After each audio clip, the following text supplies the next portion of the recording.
Hey, everybody. Welcome to the webinar. It's great to see you today. Well, actually, I can't see you. Uh, my name is Riley Vasquez. I'm glad you chose to join us today, and you're going to be glad too, because today we're going to talk about the financial pitfalls of freelancers, and we're going to show you how to take back control of your finances so you can confidently build a better future. Almost every freelancer out there, you're guilty of making poor decisions with your money. It doesn't matter what industry you're in. If you're a freelancer, there is a good chance you've made a bad decision with your money at least once. I know I have. Today, we're going to help you rethink your finances so you can get that part of your life and your business under control. If you're just joining us, let me reintroduce myself. I'm Riley Vasquez. I'm the founder of Tour Collective. We help touring crew members find jobs easier and create better lives for themselves through resources or a new course that we have. Today, we actually opened this webinar to all kinds of different people, not just touring crew members. We opened it up to pretty much anybody who's a freelancer, no matter what industry. So before we get started, there's going to be a lot of people here. I think there's over 100 people registered right now. I'd actually like to know what people are actually here right now. If you'll just take a moment, put in the chat what your job is, what your current freelance job. I'd love to just see kind of like who we have here in the room. Commercial director, front of house, TM monitors, artists, right on. This is great information for artists. Social media, front of house, TM, PA, merch, bro. I love it. Photographers, man, this is great information today for photographers. My sister's a photographer, so we always are talking photography. Event management, event coordinator, front of house, creative director, love it. Well, whoever you are, whatever job you do, we're thankful you chose to join us today. You made the right decision to be here because today we're going to be joined by a guest who's no stranger to the touring community. He was a tour manager for 20 years and then took a role as the director of touring at a nonprofit organization that sponsors giant tours all over the USA. A few years back, he had some major setbacks and it caused him to get all of his finances in order. Then he wanted to help people just like us sort out our finances so we can build a better future for ourselves. He's now a Ramsey preferred financial coach based in Nashville, and he helps all kinds of people hope, dream, plan toward financial success. So I want to go ahead and welcome Eric to the webinar. Thank you so much for joining us today. Yeah, man. Thanks for having me. Glad to be here. I'm going to jump right into the conversation because my ideal webinar is something that you can actually apply right now. You can take the information you're learning and put it into your life right now. As a matter of fact, if you have a pen and a paper close, that's going to be a good idea for you. We're going to be talking a lot of details today that are going to cost you a lot of hours if you're going to Google. So we're going to take the Googling time out of the equation for you. We're going to give you a lot of information here. All right, Eric, you were a tour manager for 20 years. You were a musician. You know what it's like to be a freelancer. You know what it's like to be working a job you love, but not really have a steady, like normal income. So after being on the road for so long, you're a financial coach. Can you clarify really like what does a financial coach do? And how can your information and your expertise help us here today? Yeah, again, thanks for having me and everybody that's tuned in. Grateful to you'd spend an hour listening to some guys ramble about this stuff. So, so really I spent a lot of years on the road. A couple things, which I'm sure we'll get to as we talk about it, that really helped me, some major crucial moments in my career and really in my life that helped me do that. And I'll go ahead and jump ahead a little bit. One of them has really propelled me to look at this financial coach area. So there's the easiest way to look at this.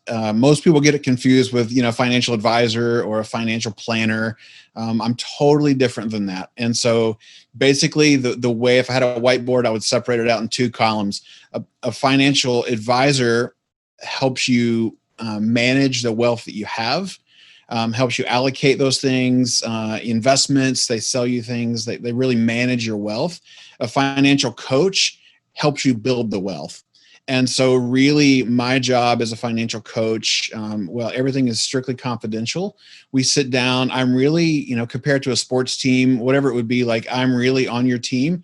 I'm here to help you. I'm here to draw up some plays with you. I send you out on the court, you run the plays, we take a timeout, you come back, maybe it's halftime, we redo the play, it's not working, we got to call an audible.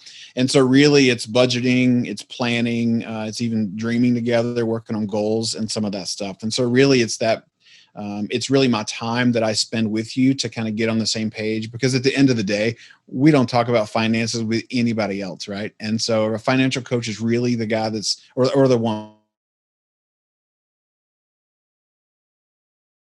that's on your team to help you do that.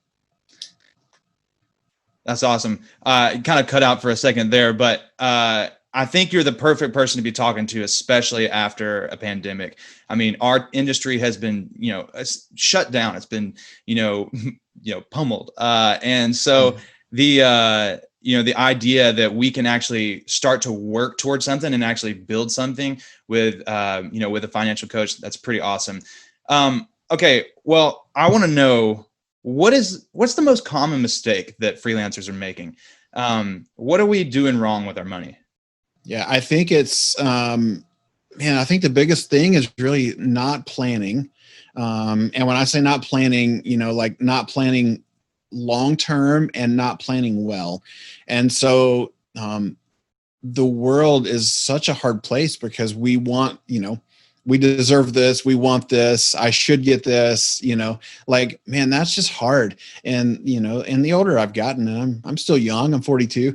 And so, the older I've gotten, I've learned that it's like nothing else matters except like I've got to take care of me and my family. Right. And so having a plan to do that is really just crucial. And I think that starts with the bare basics of finances. And so, how to eat, how to pay your bills, how to pay your mortgage. And that may sound really simple, but I think it probably hits home more now than ever, right? Like where the industry shuts down. And so I think not having a plan financially for just your 30-day cycle of your bills, and then zoom out a little bit further in insurance, taking care of, your taxes, and really what's your 5-year plan? What's your 10-year plan?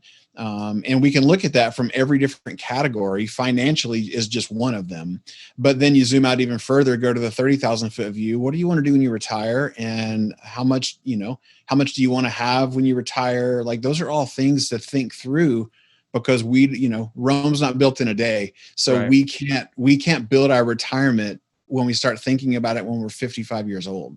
And so really planning and working that plan and revisiting that plan daily and weekly and monthly is crucial. And I don't see that happening very often. So should we be thinking right now? Should we be planning right now for the current time we're in? Should we be planning for retirement? Should we start from retirement and work our way down? Like a plan can be so big and, so confusing. What's a good place to start on that? Yeah. And let me say this, this is the most encouraging news I can give you. Is there's no wrong answers, right? Like you're going to change your plan a million times through your life, right? And so whether it's COVID, whether I get burned out on the road, whether I'm forced to take another job, whether I love this job and want to keep doing it longer than I expected. And so I think really it starts with, let's put one foot in front of the other and let's take one step at a time and let's figure out what's next. Let's do a financial checkup of where you are, what you have, maybe if you have debts, what does that look like? Where are we going? Because then I fully believe like I've got goals starting with today. What are my daily goals? What are my weekly goals? What are my monthly goals? What's my 1 year, 5 year, 10 year, 15-year goals? And I revisit those often and I look at them all the time. And so I do think, if this is what I want to do at retirement or what age, you can start there. But I think, man, for me, like I'm 42 and I still don't really have a zeroed in idea of exactly what that looks like, because when you do what you love, like I can't think of not working right now because I love what I do. And so I think you could start there, but I think for probably most of us on this call, we're probably in the space of, man, I'm in my 20s or 30s or maybe 40s, right? Like, I don't know where I'm going to be at 65. And so I think coming up with a tangible, short-term plan, even, the next 5-year plan. And I think as we dig into that, not just financially, but, as I'll probably talk a little bit, health and wellness and just overarching care for your family, like that all rolls into what we're doing today. Because if we don't get it right today, 7 wrong moves doesn't give you a bad day. That gives you a bad week. And then so forth. And so you got to start with today and where you are. Right. So part of this plan, we get paid typically per job. Like I said earlier, it's not a normal income we're getting. And so a lot of retirement plans, that stuff kind of sounds like lofty goals, like big goals way out. Like we're talking, it's super far away. Our current pay, we may be busting our butt, trying to work our way up, and our current pay may only pay for our rent and, a couple little bills. How can we get ahead without really being able to see like a significant raise in income? What should we be doing at this point? Yeah. And it's hard too. And I do want to just say this, like I've lived this lifestyle a long time. And so this is a hard question. But if anybody's ever attended a workshop that I've done or a class that I've taught, you always will hear me talk about, man, I believe in the quality of what we do. Like, this isn't just a business because we love it. And that's what we call hobbies, right? Like, hobbies don't pay a lot of money. And so when we're professional, I saw in the chat bar, all the positions, what everybody's doing, like, this is what we want to do for a living. And so you've got to perfect your craft and your skills to continue to grow your day rate, so you don't just get by every month and break even, because you can't, in a basketball game, if the score is constantly going up by 2 and nobody ever gets ahead, then when time runs out, whoever's 2 points ahead wins. Well, in life, I just don't like, if I have one gig enough to pay my bills, like you got to get ahead. Mm-hmm. And so I fully believe, man, let's use your time to perfect your craft and your skills and grow, so your day rate can then start covering more than just your 30-day bill cycle, right? And so and that's hard right now with where we are, because there's not a ton of work. But I think, and I'm sure we'll get to this, what are we doing in our downtime right now to grow? And so your day rate has to increase, but along with that, I don't just want more money to do the same work. I need to be better, because somebody is always going to be there to do the job cheaper or less expensive than I will. And there was a significant turning point in my career where I remembered I raised my day rate because I wanted to work less, but I wanted to make more.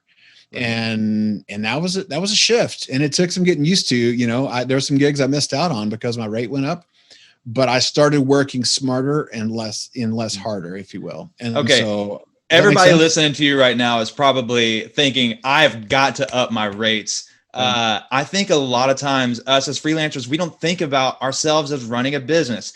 If you read any of the emails, which you probably did, that I sent out, that's one of the things I put in there is we don't think about our job. I started out as a sound engineer, and I'm mixing shows. I used to do video production. So I was shooting videos. I wanted to make it the artsy thing. I didn't really worry about the business. But that's a problem. That's a problem. I think a lot of people struggle with. So as a freelance business, everyone here, if you're a freelancer, you're a business owner, like it or not, what should we be thinking about when kind of setting up a freelance business? Yeah, that's a great question. So I was touring with an A-level country artist one time, and this person told me, when you jump in, if you're an artist, you jump into this business and you're just creative. You just sing the songs or write the songs, right? And what's not thought about is actually every name that you've ever heard of in this business are business owners, right? You pick a name out of the sky and they have a business. Now, it may be some random name, incorporated, or it might be their actual name, but they're all running a business. And when you run a business, you've got to have organization. You've got to have all the elements of that. And I understand that not everybody has that gift. And so there's people to help you, right? Like, I'm not the most creative, but when I've got to do something creative, I go find a creative to help me. And if you're creative and you need to be organized, then go find an organized person to help you. And so I think, man, when it comes down to running a business. I mean, your expenses of keeping up with, mileages, receipts, do you have a home office that you're working out of? I think we all do now, but your home office that we're working out of, is it strictly used for business? Because that's a tax write-off. So therefore, if you're sitting in your office and you have a phone line there, maybe you do, maybe you don't, whether it's internet, whatever it would be, the electric or the AC in your house that's being used to funnel into that office you're using, those are all write-offs. And you take a percentage. Now, I'm not saying you write off the entire electric bill, but there's a percentage based on your square footage in your home that you can use. And so when it comes to that, you have to keep up with those things. And I work with so many clients and I've seen so many friends through the years. They don't know how, and it feels overwhelming. So the easy thing is not to do it. My struggle has always been, diet and fitness. And man, when I got to go to the gym on Monday morning, it's just overwhelming. So it's easier not to go.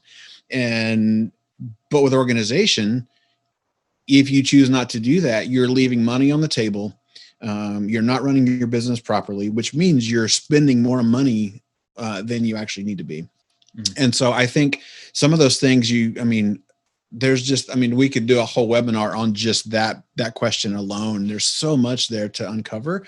But I think the summary of it is you have to be responsible for all the things, whether it's driving to bus call, whether it's part of your cell phone plan, or even mostly all of your cell phone plan if you're doing this full time. All those things are write-offs. But at the end of the year, how long is it taking you to generate those numbers to plug into a spreadsheet or TurboTax or your CPA? I'm going to guess most people that I work with don't even do it because they don't even know where to go grab the numbers of what they spend on their bills, right? Right. So they're just losing thousands of dollars essentially a year. Totally. Because they're not keeping up with these simple details. Totally. Because the government allows you to use write-offs. And you have to do it and be careful with it. But I've done it for, I still do it now because I have 2 or 3 side hustles on top of my corporate job. And so I still do write-offs for all my businesses. And so if you don't, you're leaving money on the table. And so that's not something that propels you forward. Right. Well, this is all great information. And I want to probably get at the very end of the webinar, I want to get some more of these tax questions in, if that's okay. And then also, just FYI, we're going to open it up for questions from you guys here at the end of the webinar as well. But, a lot of times we don't make a change in our life until we have a defining moment, a moment that makes us start to rethink everything, like everything's going normal. And then you got a moment where everything changes. Yeah. A lot of people, everybody here right now is probably having that moment right now during coronavirus, the last 6 months. They had a fantastic dream career where they enjoyed waking up every day, doing the job they love. Now they've got no or very little work. I think you've got a pretty wild story about some defining moments you've had a few years ago, maybe once on a stage. I would love you just to tell us a little bit about that moment and like how maybe some of those moments became catalysts of change in your life. Yeah. So there's 2. I'll give you 2 of them, and I'll try to keep this short. I'm from the South, so we use a lot of words when we talk. And so 2 of them, going back to the late 2000s, so 2008, 2009, I went through a pretty horrific divorce and just ended up losing pretty much everything I had. And I was doing really well for myself at the time. I was making a lot of money as a freelancer, and life was just going well, except I was going through a divorce. I ended up losing everything I had. And I lost everything except I had $300 in the bank at the day when I lost everything. And that's a scary place to be. And, knowing what I had ahead of me. So that was a turning point for me to just bury my head. I had work, but my life was so hectic and chaotic, and I was in a really bad place. And so when that happened, that was the turning point financially for me in my life, that I got my crap together. Now, I had a lot. I mean, compared to most, I probably had it together before that because I've always been an organized guy. But that was a really turning point for me to rebuild. I said yes to gigs, even though I didn't want to do them. I said yes because I needed to go work, and I buried my head and I recovered. And I think that's what a lot of people are on the edge of doing right now because of coronavirus. I've been this position for 10 years. Now I have no work, but I'm only looking to do this one thing because it's what I do. And at some point that like, it doesn't work because we've got to take care of ourselves. And so that was a big one for me where I just got it done. And thankfully with God's grace, I recovered, and my life it's just been a remarkable journey. So I could go on a whole day or two about that story. So that was one. The second one happened to me, and some of you guys that are on this call may be aware of this, but in 2015, I had a pretty tragic accident that happened. I was performing at a show in an arena, and it's just a freak accident. It was nobody's fault, but I got hit with basically a piece of staging, a set cart. Most of us on this call know what a set cart is. A set cart fell from 12 feet above behind, hit me behind my head. It broke my neck and gave me some pretty severe brain trauma, and I had to learn to speak again. And just, it was horrific. And all the doctors told me that I should have died, and it's a miracle I'm still here. I tell you that story because I was 6 months in. I was a year into my new job with Compassion, which is a large corporate company. And so I was on, all the insurance, all the work comp. I mean, I was totally covered. But after I healed and went through that process, probably 2 years after I fully, recovered physically from that accident, I just had this burden and this sadness because I lived, we have all toured for years. I was backstage. I was at the right place at the right time. Safety was obviously, everything was fine. There was no issues there. Something freak happened, and I was burdened for the rest of my colleagues in this industry, because if it had been somebody else, there's a lot of people probably even on this call that don't have health insurance or, those things. And as a freelance contractor doing what we do, like, think about it. Like, what we do is dangerous.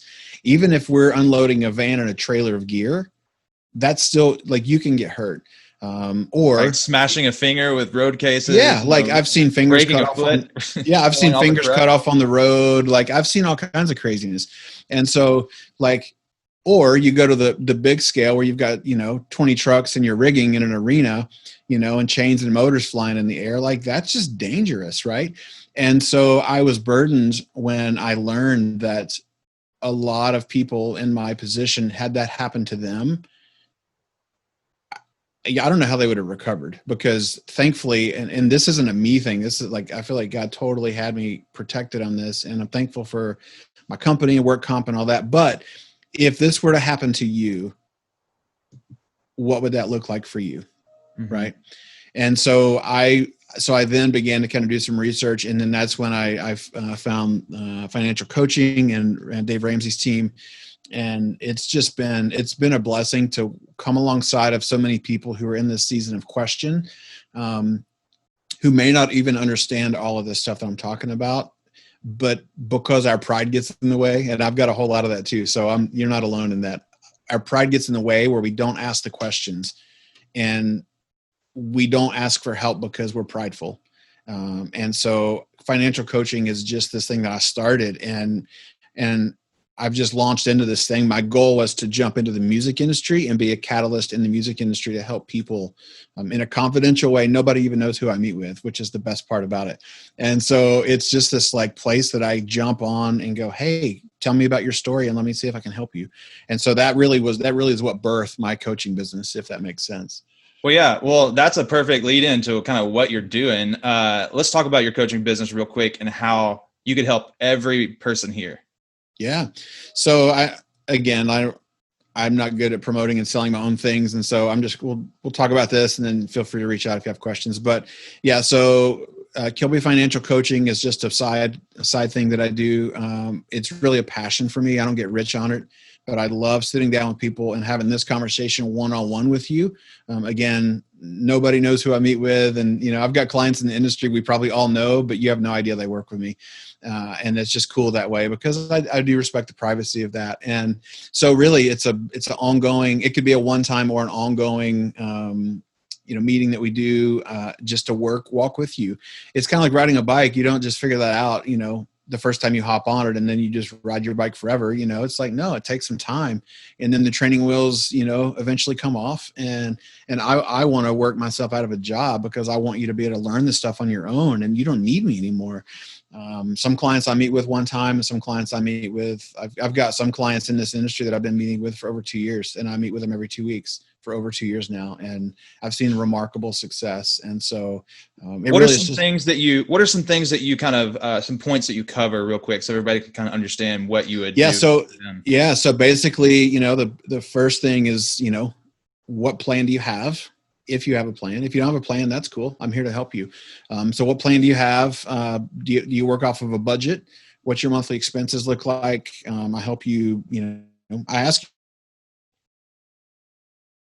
It's not hard.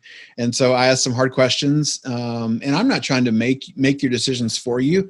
I just want to shed some light on some things from a neutral party, because your numbers and your budget, they have no impact on me. They're just numbers on a page. There's no emotional attachment to your budget to me, right? And so I look at your things with you and ask some questions, and I help you, because at the end of the day, finances, there's a formula. It's very simple. Income, and then it has to be greater than, less than, or equal to expenses, right? And so your income has to be either higher or lower than your expenses. And so I'm going to tell you the path to financial freedom, your income has to be greater than your expenses. And so if you can't show me that on paper or even know how to do that, that's where we start. And then we kind of work through a plan, and there's some tools that I can give you. And then we just kind of work through that. There's accountability. And then once we get into that mode, then we kind of shift at that point to like getting out of debt, cash flowing things. So you don't have that burden of debt around your neck.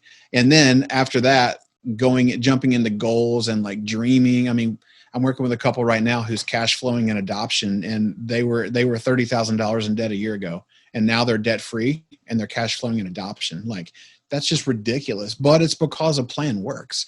And so, it's fun to walk those journeys with people. Eric, how can they, if they want to schedule something with you, and just FYI, this is not, we're not getting anything for this. This is just something that Eric wanted to say, but if they want to reach out, what's the best way to find you on that? Yeah. So, kilbyfinancialcoaching.com is my website. I will say this, I offer, everything's listed on my site about what I do. I'm not trying to sell anybody because I know a lot of us are struggling with the COVID stuff, but I will say this, I do offer a 20-minute free call, individual. So you can schedule that through my website or email me or whatnot. And so we can schedule that. Really, it's just a chance for me to go, hey, what's your questions? Where are you at? How can I help you? And if there's a quick question or two you want answered, I'll be happy to answer that on the call with you. I'm not going to make you like call me back and pay for that. But if it's something where you really want to walk a journey together, it really is like a personal trainer or, a nutritionist or a medical doctor. It's really the same thing except for your finances. So 20-minute call for free. And then my rates are on my website as well, but and we can follow up probably with this, but I just want to throw this out there. I usually do a 10% discount for music industry folks all the time, but because of this thing, I just love our industry and I love what you're doing, Riley. And so I want to double that. And so we'll do a 20% off. Oh, that's awesome. If you schedule with me in the next 2 weeks. And so by like the 22nd, I guess it is. Yeah. So if I'm going to become a customer, Eric, this is awesome. Yeah. So if we'll book those paying sessions, but in the next 2 weeks, I'll do 20% off for the first month. All right. But yeah, just let's do the free one first and see if it makes sense. So, okay, that's back cool. To your agenda. I don't want to sell myself. Yeah, no worries. No worries. Well, we're here today. We're talking about making great financial decisions. It all starts with taking better steps and a plan to improve yourself. One way you can start improving yourself is actually by learning a new skill. Our industry, it's already starting to open back up. I'm actually doing tours right now. It's crazy. We're doing shows in backyards. It looks a lot different than it did, 9 months ago. You're going to have to step up your personal game to get the better job and to get better pay. And you may ask, how in the world do you do that? We realize there aren't many places to find training in this industry. So we actually created a course called How to Be a Tour Manager. if you're trying to be an audio engineer, it's going to take you years, to learn how to mix a great sounding live show and a lot of really painful feedback. If you're trying to learn more about lighting or, photography, you got to know how to use a console or a certain type of camera. To be a tour manager, all you got to do is follow a process, learn some strategies, and even you can manage a tour no matter what job you currently have. We're going to teach it all to you in this course. We're going to take you through the life of a tour manager in order chronologically to show you what it looks like with a step-by-step process and how you can learn this skill and actually do it well. So get this, it's pretty fun. We actually created a fake band. They're called the 1962s. Your goal in the course is to get them to their first fake show on their fake tour. Course is so fun. You're going to enjoy it. You're never, going to get to work with a fake band again, and you're going to learn a lot. If you're interested in that, you can sign up on our website, tourcollective.co/course. We've actually taken 2 groups of people through the course. We're seeing people think differently about their jobs. We're seeing them find new opportunities. It's been super encouraging. It's been awesome to meet these people and see how they're already starting to change their life just by taking the course. Again, that's tourcollective.co/course. And actually at the end of the webinar, don't go anywhere. I'm going to give you a code to give you some special introductory pricing on our new version of the course. Okay, getting back into the conversation. Eric, you had some wild experiences. You had a set cart fall on top of you from 12 feet up. I mean, I've seen things happen on the road, but nothing that crazy, nothing that scary. How did you set yourself up to be able to come out of situations like that? I know you said you had the divorce earlier. What kind of process did you go through to set yourself up for success when the unexpected thing happened? Yeah, I would say this, man, that I would just want to put a fact out there that probably should be common sense for all of us, but I just want to say it because a lot of times we don't think this. The unexpected will happen, period. Like whether it's a set cart, whether it's a divorce, whether it's COVID, whether it's my car broke down, I was in a wreck, I got cancer, like the unexpected will happen because it's what we call life. And so whether you're, I've heard a lot of people say this, if you're not in the middle of something crazy right now, you either just came out of it or you're about to go into it. There's typically those are your options. And so I would say this, you have to take care of you because nobody else is going to take care of you. And so the government's not going to take care of you. Your best friend's not going to take care of you. Your family may try. They can't fully take care of you. You have to take care of you. And I think that starts on all the levels. And so, I as I've gotten older and as I've gone through some hard things, I've really dug into what's it look like physically to take care of myself? What's it look like emotionally? What's it look like spiritually? What's it look like financially? And you've got to have a plan for all of those things. There's a great book. Oh gosh, I don't have it right in front of me. Oh God, I'll get it to you, Riley, and then you can get it out to them. But it's basically creating a life plan for yourself and in every category. And so that's something that I did that really changed my life. Going back to the goals and dreaming earlier, and you do that with every category. And so I made it a priority physically to take care of myself in a better manner than I ever did before. I did that financially. I did that nutritionally. I did that spiritually, like all the categories. And so you have to do that. And so maybe all 5 aren't your focus right now. Maybe it's only one of those, right? Maybe it's, let's just talk finances. That's where we are right now. So maybe financially it feels like, oh, I can't afford to pay somebody to help me. Well, that's great. But if you don't know how to do it, what's the other alternative? Are you going to continue going down a road with a question mark because you don't know? Or do you want to spend a little money, or maybe you find a friend who's better at it than you are, right? Maybe that's the better option. Whatever it would be, I would challenge you. What is the next step you're taking today in the area that you need to take that step in? Well, let's talk about those steps real quick. Yeah. What's something practical? Maybe give us 3 things we can do today. Just to we can start out Tuesday, September 8th. We can start out thinking in a new frame of mind. Yeah. Tell us 3 things we can do, or 2 things. Financially. Yeah, absolutely. Yeah. So I think here's what I would challenge you to do is, and this is so foreign to me because I've done this. I'm an organized. That's why I'm a tour manager all these years, because I'm organized. And so if you want to improve your finances, I would challenge you, make a list today or tomorrow of your debts. If you have debts at all, period, what are they? So list them out 1 through 5. So I got Visa card 1 balance. I've got student loan 1 balance. And you're talking about debt is any kind of money that we owe. It's not like our house payment or our car payment. It could be our credit card. It could be, the hospital bill that we had. It could be debt. So debt really is what you owe somebody else. And so for me, the only caveat there is your house.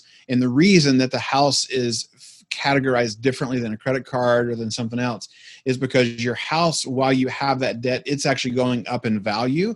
Everything else that you're making payments on is typically going down, right? Mm-hmm. And so, credit cards, your interest, and so therefore it's costing you more money. Like medical bills, they don't add interest, but they don't go up in value. And so it's just a debt. Student loans, same thing. And so, but with a house, I'm not saying interest is good, but that's the only kind of debt because you are increasing in the value. And so, but when you make a list, I would make a list of everything you owe anybody. Hopefully it's not your family members, but if it is, put them on there too. And so make a list. And so, for example, it would be, I'm just going to make up a college loan 1, put the name of it. What's the balance that you owe today? So I'm just going to say $20,000 even. And then what is the minimum payment that I have to pay every month? So 3 categories for every debt: the title of it, the total balance, and then the minimum payment a month. So do that for all your debts, and at the bottom, and it includes your house in there too. And at the bottom of that, you're going to have your total debt number, and then you're going to have your total minimum monthly payment. Because some people don't even realize that they're increasing their monthly payment to make it even, or they're paying extra, whatever, which is fine. But I would say for the first step, we got to figure out who we owe money to before we can pay them. And so let's make the list. And then secondly, I would say the first thing, if you call me, I'm going to ask you is, do you have a budget? Are you working on a budget? And if not, that's okay. I want to help you figure it out. But I would say the second step for you today is make the list of those expenses for debt. And then also what's your budget look like? And you may not even know what that number is. You probably know your mortgage number. And so hang on, we can debunk this myth real quick. You can actually create a budget even if you don't have a stable, perfect weekly income, right? 100%. You have to, because if you don't, here's the thing on irregular income, and I won't say most, a lot of my clients I work with are on irregular income. And so I lived it for all those years. You can't take a chance on not being able to pay your bills because I don't have enough work. Like, that's just not an option. If you don't work this month, what are you going to pay your bills with? Mm-hmm. If you have savings, that's fine. And that's going to last you for a minute. But what if COVID hits and you don't have enough to get you through the whole downslide of work, right? And so you definitely create, and that's why we start making a budget. I want you to see, this is something worth, actually, this is probably going to be the nugget that you take away for this entire webinar, at least on my behalf of it. Ooh, let me hear it. So there's data proven. And since my injury, I've learned a lot about the brain and all. I've just gone through a lot of rehab and learning on the brain. There's data that's been proven. You always hear, men are the visual creatures of our human race. And while that's true, it's actually true with women too. And so there's data that's been proven where the reason I want you to make a budget, and the reason I want you to list your debts out, and the reason I want you to write your plan out is because when I see it on paper, there's something in my brain with the 3 different parts of my brain. There's something there that when I see it with my eyes, that's not just a surface level. It actually translates through the rest of your brain, and your brain actually then buys into it and says, oh, I get that. It's like that comprehension. Mm-hmm. And so if you just say, oh, I'm on a budget, I know what I spend, I mean, kind of, but when you put it on paper, it totally takes a whole nother set of legs. So it makes it reality. It takes it from imagination, if you Yeah, will. it's hypothetical to it's like your 1962 band, like that's hypothetical. But when you actually log into Master Tour and you have a paying gig, that's when you actually drive to the venue. Mm-hmm. And so if you can do this stuff on paper, and I know it may not make sense to you, but I promise you it works. And if you'll put it on paper, when your brain sees, oh, I need to land under this number, or maybe I need more income, or hey, what if I am working on my physical fitness? What if I actually wrote down on my calendar when I'm going to the gym? Because when I see it, there's a good chance I'm probably going to do it. And so that, for me, when you put it on paper, I'm going to then look at it with you, because if I don't see it on paper, I don't know your finances. I have no idea what you pay on your mortgage or your rent, right? But when you put it on paper for me, then I can use that as a tool to talk with you through it, and then we'll kind of go from there and work that out together. That's awesome. All right, so you got to give us a couple steps to make a plan. You're giving us, list out your debts, write down what you owe. You're telling us to make a budget. What else is next? Anything else we can do? So the third step I would say is, and there's never a good time to start, because I should have started September 1st. We're 8 days in. That's a myth. Like, the best time to start is right now. And so, and I'll even give you a break. Start tomorrow. So when you wake up, start tomorrow. Never comes, right? So here's what I want you to do. I want to track every penny that you spend. Ooh. And so we know what bills we spend, because we typically pay those online, or we go online and whatever. But other than that, how much are you spending and where are you spending it? And this is an old analogy, because we probably don't do this anymore, but if you stop at the gas station and buy a newspaper, I want you to log that, and I want you to track that, because that dollar has to come from somewhere. Mm-hmm. I've seen and nowadays it's not even the newspaper, it's all the monthly subscriptions. So you'd be amazed at how many clients that I meet with that have Netflix, they have Hulu, they have Disney Plus, they have, they spend $100 a month on subscriptions. Yeah. Because it's just a monthly subscription, and there's Apple Music and all the things, Pandora, and so, but you don't even realize that you're spending $120 a month on these things, because you see them show up as a $4 charge. But when you do the math and you add that up 12 months out of the year, you just spent $1,500 a month on who knows what. Mm-hmm. Right. And so the third step really would be track your expenses. And I don't care if you write them down in a notebook, if you use an app, track your expenses, every penny. Because if you don't be truthful on that paper or on that app, the only person you're fooling is yourself. Like, nobody else cares. This is for you to work on. And so if you stop at the gas station and get a drink, if you buy Gatorade when you get gas, I would log $2.49 for Gatorade separately than my $38.80 that I just put in my gas tank. That's awesome. That makes sense? Yeah, absolutely. So first of all, just again, we're going to write down our debts, what we owe people. Second, we're going to make a budget for ourselves. And there's a lot of tour managers in here. So you probably know how to make a budget already. Yeah. So, making one for yourself, we're debunking the myth that we can't make a budget even if we don't have a steady income. And then we are going to, I've already forgotten the third step. What are we doing? Oh, we're tracking all of our expenses. Wow, everything that we spend. Okay, I'm going to start doing this.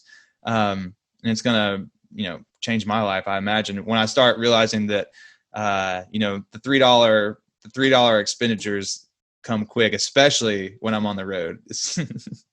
I'm on the road. I'll just, iced coffee. Great. Let's see. What else can I get?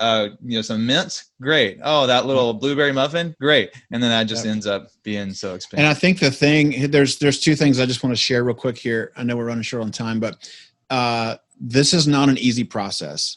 If it was easy, I think 78% of America right now live paycheck to paycheck with debt. If it was easy, that number wouldn't be 78%. Mm-hmm. Also, it just takes time. Like you can't, I can't look like $1,000,000 by going to the gym one day, right? Like that's a process. And so I think just setting your intention, like we're not just here to fix this month during COVID until I get back to making a lot of money when I can afford the expensive car. Like this is so I can have a financial future with like the trajectory is headed in the right direction. And so this is to get you big picture thinking and not just, I can't pay my bills. What do I do right now? Right. Well, thank you so much for all that info. That is super Absolutely. helpful. I want to just real quick go into a couple tax questions before we open it up for questions. Sure. Yep. We're going to try to end this webinar right at 2. So trying to stay within the next 13 minutes here. But just a couple of questions I have here is a lot of people in the industry, there's pretty much 2 routes. There's a 1099 route, a W-2 route. Sometimes you can't control how you're going to get paid, especially if you're working with the same artist a bunch. What should we watch out for? Anything here we need to be thinking about? Yeah. Before I start doing this, you've got, how many times have we heard, oh, I can't file taxes, I'm waiting on my 1099s. And I get that you got to have the copy of that, but you should know what you've made by January 1st. There's no reason you shouldn't know that. It's your income. Like, why are we working? Like, yes, it's fun. Yes, we love what we do. But at the end of the day, this is what we call a job. We got to keep up with it. So W-2 is easier because they take the taxes out for you. You kind of tell them what to take out, but they take them out for you. They pay the government on your behalf. But most of the time, if you do 1099, a lot of people, they just forget about taxes. And you can't do that. I can't tell you how many times that I've seen people that owe the government money because they're 1099 contractors and they don't pay their taxes. Right. How much should we be planning to pay? Like what amount of money? Say I get $1,000, for one job, 1099. What should I be pulling out of that? If you're writing off expenses, like we talked about earlier, if you're doing that, notice my caveat there. I would always do 25%. Because you got to remember, you're paying all the taxes. With an employer, they typically will pay half and you pay half. I always have done 25% and write off expenses, and I've never been questioned, and I've never had a big payment at the end of the year. Right. And that doesn't mean, can you clarify, that doesn't mean that all 25% of that money will have to go to the government. That's just, saving your butt. Yeah, it depends. It depends on your number of write-offs, and it depends on all the things, how many kids you have, and married, single, whatever. And so I've just, in the last, the last 15 years, 20 years, I've used 25%. Now you got to pay quarterly. Typically, they'll give the first year you do this, they'll give you a year without doing that. But if you're doing 1099 work, again, this is all stuff to keep the government off your back. You don't have to do it, I'm telling you. But if not, the government will win. So if we're not doing this, we're more likely to be audited and that's right. fined? That's right. Yeah, there's going to be fine, because if you don't pay quarterly, you're going to get fined at some point because you're missing your payments. And so if you haven't been fined yet, keep in mind the government has, I think it's 7 years that they have to go back on you. So today, anybody on this call could be audited between 2013 and today. Wait. So you're saying I got to keep up with receipts from 2013 right now? 7 years. Oh my goodness. I never knew this. So if you get audited, what's crazy, if you were to walk in my office and my filing cabinet that I have over here that you can't see, you'll literally see in my drawer manila envelopes with the years on them. And at the end of every year, when I put a new year there, I take out the oldest year. So I have a 7-year running system. Everything is labeled, everything, like it's very clear. So if I get a call from, I have a CPA, which I know we probably should talk about real quickly, but my CPA does everything for me. But if he calls me and says, hey, I need a receipt for this expense we listed, I can have it in literally about 5 minutes. Like I know exactly where it is. Yeah. And so, but yeah, you got to pay quarterly taxes and you got to set your money aside. That's the biggest difference right there. With your receipts, are you using any kind of app or are you keeping them all on paper? Because a lot of times they fade, They do fade, yeah. And so, so it depends on what they are. I have a file in my inbox. So anytime I get digital receipts, I just drop them over to my my receipt folder. And so that way, the ones that are digital, I don't ever print them out. I just have them on my hard drive. But the ones that I do get physical copies of, and here's the thing, I don't keep all of them today that don't apply to business. And so if my wife and I go out on Saturday night and have dinner, I keep the receipt long enough to track it, and then I throw it away because it doesn't apply for a write-off. But if I'm on a business trip and I need it to write off on, my business, then I would keep it for sure for 7 years. No doubt about it. Wow. That is a long time. That's a lot of baggage. It is. Yeah. All right. One last question here on tax stuff. What do you recommend? You're talking about a CPA. We got 7 months till we're doing taxes, but it's a great way, just to start thinking about it right now. Can we use TurboTax, or do we actually need to find somebody to do our taxes for us? Yeah. Here's the thing. I mean, how are we going to get the best return and keep the government off our back? I can answer your question quickly. I just want to word it the best way because I'm in a different spot. I've used the same CPA now for almost 20 years. My CPA, like most CPAs that are good at what they do, they don't have to be a music industry CPA. They don't a CPA is a CPA. And so I would find one who at least understands traveling and what we do. I feel like we need to do a part 2 on this because I'm trying to rush to get it all in. There's so much of this stuff that I want to share. Maybe we'll do a tax part 2 or something. Yeah. And so the short version is I would recommend using a CPA because the amount of money you're going to spend on 1 year. I mean, I pay my CPA. I want to say it's like $350, a year. Wow. But that's super cheap. It's a peace of mind. If they audit me, he handles it. It's a peace of mind. I can do TurboTax for a few bucks in the whole scheme of things, but am I missing things? I mean, he's explained to me when you get per diem on the road, let's say you're in Washington, DC, and you get per diem on tour today, right? Mm-hmm. You're probably going to get 25, 30, 35 bucks. Maybe if the boss is generous, maybe they're going to give you 50, right? Let's hope the boss is generous. Yeah. But here's the crazy part. I didn't know this until my CPA told me this. You have to report that you got that money, but that doesn't mean that you don't get more government money for per diem because actually per diem is based on government rates.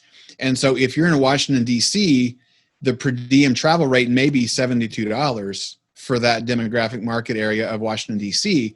So if your artist generously gave you $50, you still can actually claim $22 more because the government says you get $72 when you're in Washington, D.C. Oh, and so there's a discrepancy there. And so at the end of the year, when you keep up with your, 150 days that you've traveled, if you say I got per diem on 20 of them and I got paid $20 each, that's $400. But when you look at the cities you were in, the government actually allows you, maybe it's $1,600. And so you've missed out on a huge chunk of write-off there because you didn't know what you were doing. And so those are the things TurboTax can't help you with. And so I would 100% always recommend going with a CPA who can ask you the questions if they don't see the information that they have.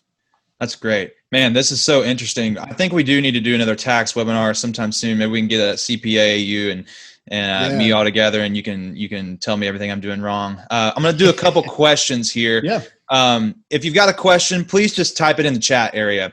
Would love to, any kind of question you got. I'm going to go real quick. Clay's got a question. What's the best budgeting app, software, website? Any ideas or thoughts on that? Yeah, so I use EveryDollar. It's Dave Ramsey's website. It's his budgeting app he created. There's a free version, which is what I use. I wouldn't recommend the paid version just because there's some kinks, and I won't go into all that now. It works great, but I wouldn't recommend it for where you are today. I use the free version. So that's great. It's on apps, and it's also available on desktop, and it's super easy to use. You can have 4 people logged in with the same login. So you and your wife, or whoever business partner can look at the same account if you want to. So everydollar.com. Blake in here says he'd definitely attend a tax webinar. All right, Blake, I'm holding you to that. Any other questions you guys have? Thanks for sticking with us for a while. We'll just wait a second. I'll go ahead and say this, if you're already touring, and you're ready to up-level your career. Maybe you're a student here with us today, and maybe you're in a different part of the music industry, or if you're just tired of your job and you're ready to make a move to get on the road as a tour manager, our How to Be a Tour Manager course can really help you. You know, a lot of people wonder what the heck a tour manager does, especially a lot of my crew always come into my office asking me, what are you even doing in here, you know? In this course, we are demystifying that. We're taking the mystery out of what it means to be a tour manager. We're going to show you things like how to secure your job, how to create a tour budget, how to advance a show, what to focus on day of show, how to settle a show, how to create a road report. Then we're going to give you 2 proven strategies on how to be a better leader on the road. And that's not just on the road. That's all of your life. We've taken a few groups to the course. They've done a fantastic job. I told you earlier, I'm going to give you a special code, and I want to go ahead and give it to you. This is actually your chance to get a special introductory pricing on the new version of our course that'll be available next month. We're only going to give this to 5 people. So first 5 people that register for the course with the discount code SAVEME100, SAVEME 100, you're going to get $100 off the top 2 tiers. That's a major deal. Just by being on the webinar right now, you can save $100. So go to tourcollective.co/course. You can click get access. And there's a bunch of information on the course, kind of a little more detailed than we're talking here, but it's only going to be for 5 people. So you can click get access now to save $100. Also, if you're not sure about it and you're not sure if it's the right fit for you, but you're kind of interested, you can go to the bottom of that page, on the course page, and you can schedule a call with us. We'd love to talk to you to see if it makes sense for you to jump in the course. Eric, let's see. Do we have any more questions here? There was 2 questions there. Yep. There was a QuickBooks question, worth a subscription for a freelancer. It's the same. It's really the same point I was making with EveryDollar. Any of those apps that you got to pay for, it's because they're linking to your accounts and they're doing the work for you. I'm going to tell you, don't pay for that because A, you can't afford it right now, probably. And B, and I don't mean you specifically, I'm just saying, like, if we're in this place where we are right now, I want you to save money. So the main point is I want you to learn the behavior and not let a software do it for you, because I want you, we could hire a robot to be a tour manager, but that really is not the goal. We want to learn how to do it ourselves so we can serve well. So learn how to do budgeting yourself, take the free version, and you'll be ahead. Courtney, I'm going to address your question. You said, what's appropriate way to find out rates for different people? That is all over the place. And we get that question a lot. Schedule a call with us or send me an email, Riley@tourcollective.co. Love to chat with you about that. It kind of is everywhere, all over the place. Eric, once again, thank you so much for being here with us. Man, you gave us some really great, financial tips. Those 3 steps were really awesome. I'm definitely going to be, the thing that's most important there to me is writing down all my expenditures. I know that I need to do that. I know if you don't know, you can't, your budget, it's going to be a guess until you start tracking, which is fine. That's why it takes time. And so writing down is an eye opener for most people, myself included, when I haven't done it very long. Yeah. Well, I'm definitely going to do that. I'm going to spend I'm on Whole30 right now. So as soon as I finish Whole30, this is a hard diet. I'm going to start doing this. So one hard thing at a time. But if you guys want to reach out to Eric, again, you can go to kilbyfinancialcoaching.com where you can actually schedule a free financial consulting call. I think those are 20-minute calls, right, Eric? They are just 20-minute. They're free. They're confidential. Yep. Yeah. Also, we didn't cover this, but Eric has a podcast, and it's talking about a lot of tour stories, road stories, life behind the scenes of the music industry. It's called Everything But the Show. I think they can find it at everythingbuttheshow.com or just search Everything But the Show on podcasts. But I'm going to put up a slide here in a second with some links so you can kind of see what we were talking about. But once again, everybody, thank you so much for joining us. I love the people in this network. Everybody's super encouraging, and we're looking forward to doing some more things here in the future. So we're excited to connect with you. Thanks so much for joining in. We'll see you next time. Sounds great, guys. Thanks for being here.